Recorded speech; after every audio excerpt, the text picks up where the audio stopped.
So we are going to get ready to prepare for our first Paidea seminar.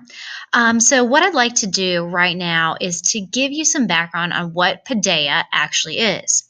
So its definition is a collaborative and intellectual dialogue facilitated through open-ended questioning based on a common text. So what does that mean? Well, we are going to talk about the text, Animal Farm in this case, and we are going to develop questions that are open-ended, meaning that they don't require a yes or no answer. Instead, they really expect us to think critically. And it's collaborative because we're all going to be working together to have our understanding of the text evolve. Paidea seminars focus on both Socratic and Maieutic questions. A Socratic question takes a close examination of the text to get a really full understanding and an analysis of whatever we're reading and discussing. A Maieutic question, though, is going to build connections between what you've read in the text to your personal life to really bring in that kind of aspect to the discussion as well. Its purpose. The main purpose of Paidea is simply to arrive at a fuller understanding of the ideas and values in the text. So, in this case, what George Orwell was writing about and why, what he considered important. Also, of ourselves and of each other much more fully. So, there are some rules that we're going to need to follow. Okay, so as a participant, you must be prepared to participate. You are going to be expected to speak and to share your insights. So make sure that you know what you are going to say and that you jump into the conversation as much as possible.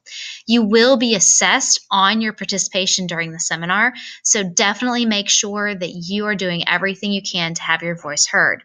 When you are speaking, though, make sure that you're referring directly to the text. You don't want to be talking just to talk. Instead, everything you say should be based around the question being asked and how it relates to the text.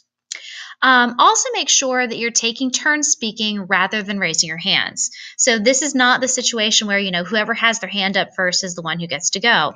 Instead, you're listening to each other. You're looking for an opportunity to be able to build on what something that has already been said, or to add a new understanding to what's already been said. So do make sure that you are listening and that you're taking turns. Most importantly, I want you to be respectful to one another. That is very important during the seminar. There are no right or wrong answers. And again, as I said, it's a collaborative search for understanding. So if you disagree with someone or you do agree with someone, you want to be courteous, you want to be respectful, and again, focus on the idea, not on the person who's saying the idea. Make sure that when you're speaking that you are addressing everyone in the seminar. Don't just talk to the person who's leading the seminar and who's facilitating questions and just kind of running the show. Instead, make sure you're talking to everybody because that is really important. Also, keep an open mind. Allow your ideas to flourish and to develop throughout the conversation. So the role of the leader. Well, the leader has a very important job because this person really has to know the text extremely well, inside and out, really know where certain plot events take place, for example, or where certain arguments are being made. Additionally, this person has a series of questions that he or she is going to ask that are going to really provide a foundation for the seminar as well as helping learning to evolve throughout the seminar. This person definitely has to be a very active listener.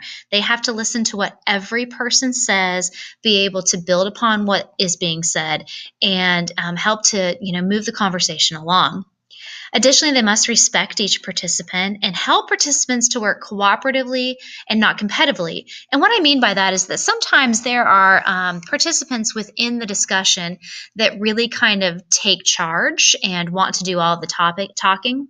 Well, the role of the leader is to make sure that those people are heard, but that they're not dominating the entire conversation, so that we're all listening to each other and we're all working together again to reach that fuller understanding of the text. The leader also involves any people who are reluctant to speak and, asks them, Joe, what do you think? How could you answer this question? What is your understanding of the text? So, getting the opportunity to bring those reluctant people in as well to the conversation is a very important part of being a leader. The leader also can rephrase questions and ask for clarity when necessary. So, because the leader is paying such attention to what is being said, he or she can help others to understand what the person who is speaking has said if there's some confusion. And always bringing back to the text and making sure that participants are using the text and direct quotes to back up what they have to say. So, you are going to be asked to prepare questions for the seminar. And when I am asking you for strong questions, this is what I mean. Your questions should be derived directly from the text, focusing on textual events that occurred, and they shouldn't really have judgment in them. They should be able to be left open to the conversation within the seminar. And they should be questions that provide or provoke further discussion. So we should be able to take your question and just build and build and build upon it, because it takes such a big idea of the text, and we should be able to just kind of run with it and allow that question to evolve. So you really want to develop questions that are thinking questions that really get to the heart of the issues. Avoid asking yes or no questions, because clearly that's not going to lead to much of a discussion if you're just asking yes or no questions. And focus on those complex thinking questions, the hypotheticals, the what would you do's, etc. Okay, so these are all of the guidelines for the Socratic seminar, the Paidea seminar. The only difference between a Paidea seminar and a Socratic seminar is the Paidea tends to include that personal analysis as well as a textual analysis. All right, so good luck and go start developing your questions.